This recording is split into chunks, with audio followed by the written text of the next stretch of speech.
Palun tähelepanu korraks. Kodulehe aadress on hakkablooma.ee. Iga-aastase Teeme ära koristustalgude raames toimub sel aastal esimest korda selline asi, mille nimi on unistamistalgud. Erinevates raamatukogudes, koolides kogutakse kokku inimesi gruppidesse siis, et selleks, et nad saaksid koos unistada, koos mõelda, koos rääkida asjadest, mis on neile isiklikult tähtsad. Ja siis on, et ühiselt mõelda, milline võiks Eesti olla aastal 2050.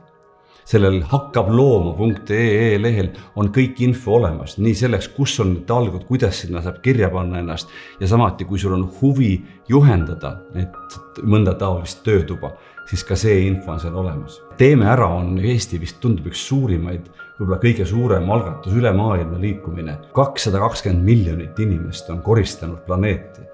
Ühel päeval rekordnumber oli 30 miljonit inimest. Korraga koristas maad, mõtle, planeeti maad.